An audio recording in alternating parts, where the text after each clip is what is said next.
Argentina rechaza política de sanciones contra Rusia. El canciller argentino, Santiago Cafiero, anunció que su país no considera que las sanciones impuestas a Rusia sean una forma efectiva de solucionar la crisis en Ucrania, y criticó el descuido del mundo a crisis humanitarias en otros países. Argentina propone volver al diálogo y la calma. Francamente, no creemos que imponer sanciones y embargos sea una forma fructífera para lograr la paz, el diálogo y las negociaciones diplomáticas, citó la agencia de noticias TASS Cafiero. Agregó que la guerra en Europa ha captado la atención del público, pero la crisis humanitaria en Haití no es menos urgente. Sin embargo, los medios de comunicación no difunden mucho de ella. Juzgar a los países, imponer sanciones y embargos no es el enfoque de Argentina, y tales acciones en la región solo han llevado a más desigualdad y atraso social, dijo el jefe de la diplomacia.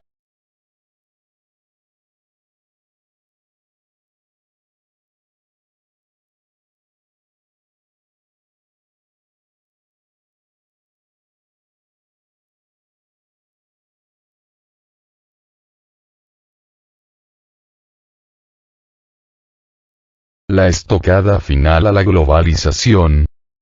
La invasión rusa no será el fin a la globalización, sino el inicio de un nuevo capítulo en su historia, en la que el protagonismo recaerá en los bloques regionales, considera Alejandrina Barajas. El arranque del 2022 no nos prometía un futuro económico exento de retos, debido a los efectos de la recuperación económica de la pandemia en la economía internacional, como la inflación. Pero, lo que nadie esperaba era que, después de 2 años de la irrupción del COVID-19, la humanidad sería testigo de un nuevo evento bélico en un contexto de integración e interdependencia económica. La invasión rusa a Ucrania le ha dado una fuerte dosis de realidad a todos los países y ha cambiado el rumbo de la historia, la misma que Fukuyama auguraba su fin en la década de los 90. Sin duda alguna, las acciones de Rusia han marcado un punto de inflexión en el orden mundial de la geopolítica, las tendencias macroeconómicas y los mercados de capital.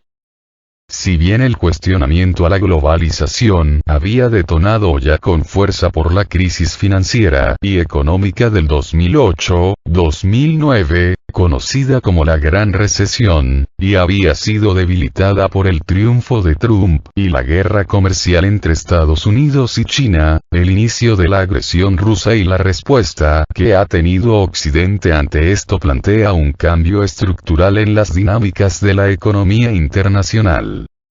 El conflicto no solo ha ocasionado que la imagen internacional de Rusia esté dañada, sino que ha iniciado un proceso de desvinculación de la economía internacional que ha enfrentado el país como parte de las sanciones económicas que le han impuesto la Unión Europea y Estados Unidos, provocando que 400 empresas occidentales hayan abandonado el territorio y que nadie quiera trabajar ni comercializar con ellos en un futuro cercano. Nunca antes un país había sido deliberadamente exiliado de la globalización.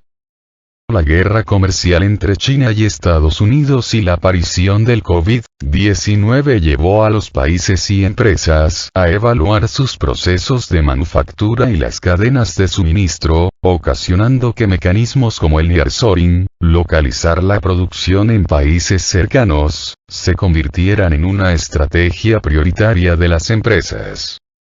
De acuerdo con la encuesta anual 2021 de la consultora A.T. Kearney realizada a los principales ejecutivos de empresas manufactureras, el 41% respondió que buscaría reducir su dependencia a la manufactura china, buscando localizarse en países cercanos al mercado estadounidense. Es la guerra de Putin la que reforzará esta tendencia y generará nuevos incentivos en el comercio internacional. Como siempre habrá países afectados y beneficiados. Los países beneficiados por el offshoring verán cómo las empresas empezarán a localizar sus operaciones en territorios más cercanos. Mientras que, naciones como México, Brasil y algunos centros manufactureros del sudeste asiático podrán beneficiarse más de estas dinámicas. Sin embargo, la invasión rusa no será el fin a la globalización, sino el inicio de un nuevo capítulo en su historia, en la que el protagonismo recaerá en los bloques regionales, es decir, el intercambio comercial se fortalecerá y procederá de socios confiables y con los que se compartan valores en común. Este cambio de rumbo creará desafíos para las empresas, como el aumento de los costos y las disminuciones en los márgenes de utilidad. Esta reorientación a gran escala de las cadenas de suministro abonará a las presiones inflacionarias presentes en la economía internacional. Por lo tanto, también podríamos estar ante el fin de la era de inflación baja que había vivido la humanidad. Las tasas de marzo muestran que continúa el comportamiento alcista. En Estados Unidos fue de 8,4%, representando la tasa anual con el crecimiento más alto desde principios de 1982, y en México de 7,45%, con lo que se ubicó en su nivel más alto en 21 años.